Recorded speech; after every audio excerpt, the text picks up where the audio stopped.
So I've been on my JJJ type shit and I've been hating on Spider-Man. Not the live action ones, of course, I love those. The animated ones are goated, and those ones from the video games. I mean, who doesn't love those games? I'm talking about that real JJJ hating Spider-Man on that paper type shit. The comics. Spider-Man in the comics has been on some bullshit for a minute. Truthfully, a lot of Spider-Man shit has been a cycle of constant repetition with the character. All the other versions of Spider-Man are out there that are causing some decent Spidey oversaturation, and it just seems like there's nothing left to do with this character in the main Marvel universe as it stands. Truthfully, players, I canceled my pool sometime in like late 2022. I've just been reading a lot of stuff online now, and honestly just reading manga like Berserk or Vagabond, and reading a lot of older stuff, a lot because I was running out of space to store them. You know, bags, boards, boxes, they cost a lot, and I ain't balling like that just yet. But other than that, I'd say mainly I just didn't feel like my money was getting spent wisely. I was buying books I wasn't really that interested to read and was struggling to get through them, and a lot of books that I was very excited for ended up not being fulfilling in the end. There's still books worth getting, and if you can and want to, definitely support your local comic book shops. But I say that all to say, if there is one book or set of books I would get my ass back in the shop for, it's Ultimate Spider-Man 2024, because goddamn, that was good. I think universally everyone is praising it, and that should tell you all you need to know about the state of Spider-Man comics when everyone is in agreement. But the reasons why everyone loves Ultimate Spider-Man will become apparent as we get into this first issue, which in this story takes place in the Ultimate Universe, Universe 1610. This was started back in the year 2000 with Ultimate Spider-Man, so it's only fitting he's the one who brings it back. But this universe was basically to have a fresh start with these characters, and so new readers wouldn't feel intimidated from all the prior years of stories, and so they wouldn't feel the need to read all of that just so they could catch up on what was going on, which I will always have a fondness for this version of Spider-Man, because when this book was coming up, so was your boy, and I would always see Mark Bagley's Spider-Man in any promotion for Marvel, and it always just stuck with me. And then growing up and being able to actually read all of Ultimate Spider-Man, the appreciation for this iteration of the character just grows. A lot of people don't like the Ultimate Universe because it was trying very hard to be edgy and different, which some shit was crazy wild. We had other heroes and teams follow suit, which ultimately this universe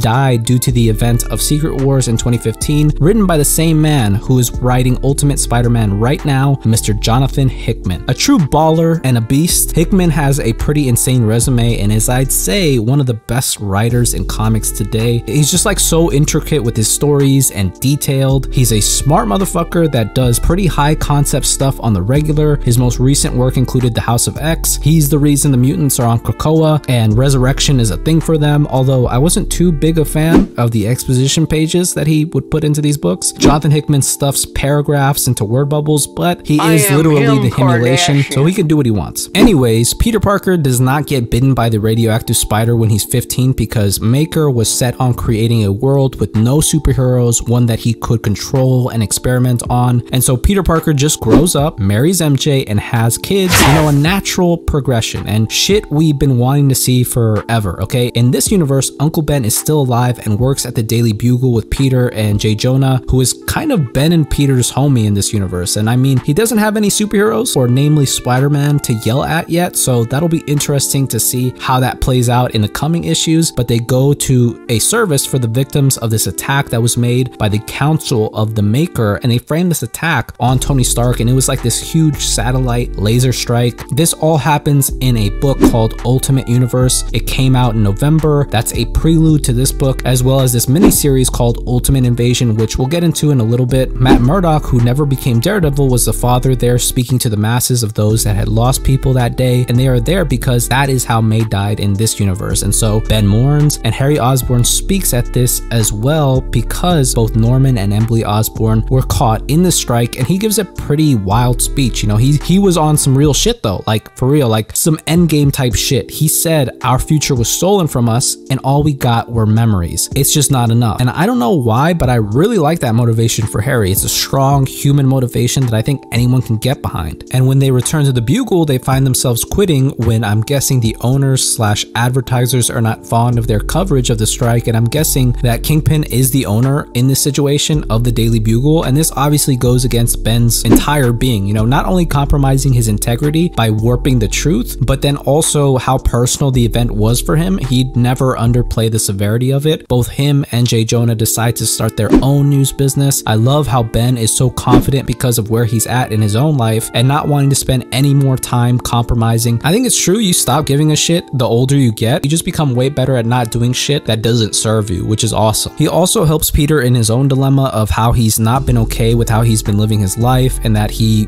feels he was meant for something greater, and now, because of the events of the previous night, he knows that to be true. And Ben, like the older father figure that he is, drops some wisdom and tells Peter basically, if you want to change your life, you gotta make it happen. Don't wait for it to happen. And I can't agree with this anymore. You gotta take the steps necessary to make changes, players. Don't put shit off into a future that isn't promised, okay? Not on some Gary Vee shit or anything, but like truly, life comes at you extremely fast. And if you're not ready, you're gonna trip over yourself, you're gonna fall, and you're gonna spend a whole lot of time you don't really have trying to get back up. That's not to be pessimistic. That's not to make you guys see the world as negative, even though it can be at sometimes, and it's all right to see it that way sometimes, but be optimistic, players. You have to be optimistic to actually make it, to get back up on your feet, but be real with yourselves. If you're not happy with where your life is, you might not even know how to make changes, but you have the power to try to, and that's worth its weight in gold. Try, put forth the effort, and in many ways, that's kind of what life is about, at least in my very limited understanding of life at 26 years of age. Peter puts the kids to bed and lets MJ know how he needs things to change, but assures her that nothing will ever change between them, and her supportiveness here is just unwavering. This is what the default should be for your partners, players. King treatment much? And we get a flashback to the previous night where a hologram of Tony Stark projects in front of Peter and lets him know about what the Maker had done and how he prevented the spider bite from happening and the rest of the Earth's heroes from happening, and provides him with this orb that we saw Mayday playing with in the beginning that contains a suit and the spider that was supposed to bite him 20 years ago. And I love this panel from the beginning where Peter tells May, hey, that's not a toy. I feel like that's so layered because yeah, that's legit the future that was stolen from Peter. Like, don't play around with my future. And that's a big theme of this whole story, is the future being stolen from you by powers that be. And I think a lot of people, especially younger people, can relate to that. This world is only changing faster and faster and getting stranger day by day. So it's not a wonder really no one has any answers for it, and why a lot of people feel lost and confused. This Tony Stark is from the Ultimate Universe, from the 4-issue prelude to this, which was Ultimate Invasion, where Maker basically the super intricate time and genetic escape from his imprisonment, and then starts stealing shit from each of the territories of the Illuminati members to make this machine, which will help him move through time to alter the events of the universe. Ultimate Universe is just a one-shot explaining how Tony Stark, now going by Iron Lad, is joined by a doom-masked Reed Richards and goes to restore the universe by infiltrating a repository holding all the shit the Maker stole to have the heroes not become who they were meant to be. And so now Tony is restoring those destinies to these people, and he is sending these messages to these heroes from 6 months into the future, by which time he expects the world to have its heroes back. And I'm assuming this will further be developed in the Ultimate Black Panther and Ultimate X-Men series coming soon, which I might also check out. And the issue ends with Peter choosing to get bit, choosing his destiny, waking up and basically choosing to be all that he's meant to be, choosing his greatness, donning a new prototype black suit, and it looks absolutely gorgeous in these panels from the preview for issue 2. Marco Cicchetto is an absolute beast, just gorgeous work here, plus the Shocker is coming through, and of course Harry as Green Goblin, probably taking out people he feels are responsible for his parents' fate. So things are quite exciting in 1610 right now. The truth of the matter is they have been repeating Peter's arc for too long, resetting it and not letting him truly develop or stay developed. So that's been something that makes readers feel like what they're reading is fucking pointless if it's all just not going to matter in a couple of issues. Then they go through insane lengths to put him through shit they honestly just shouldn't. Like, this isn't a book about Adam 22. Stop multi-dimensionally hyper-cucking Spider-Man, okay? Even though I love Ultimate Spider-Man from the 2000s, that was more of a retelling of Spider-Man. A lot of things were the same as the main 616, but flipped on its head and inverted, but not necessarily like new. This universe, however, seems like it's something entirely new, different, and there seems to be actual care being put into who this Peter Parker is and where he's going to be by the end of this story. And although I believe there will only be 4 issues of this version, at least up until August, I'm excited to see where this goes. This is the first comic in a while I've really been excited for, and I'm hoping maybe it gets picked up for a regular series or it just gets extended somehow with Jonathon Hickman staying on it. When he gets assigned to a book, you just know it's going to be something grand and epic, and I think that's just what we've been needing for Spider-Man. I think that's why most people are loving Ultimate Spider-Man right now as it is, at least that's why I'm loving it. Highly recommend this book, players, and I might just make more videos about the Ultimate Universe Spider-Man books. Let me know if that's something you'd want to see. I'm also thinking about making some Berserk videos, you know, get into some manga, maybe even making a short or two. You know, God knows, I need some growth. Let me know if you read the book already, or if you're looking to read it, or how you're feeling about the Ultimate Universe and the state of Spider-Man comics. I would love to hear your thoughts and perspectives, but that's pretty much it. If you liked the video, leave me a thumbs up, comment down below, and if you want, subscribe. I always appreciate it. Thank you guys so much for watching. I hope all of you guys are well, and I will see you in the next one.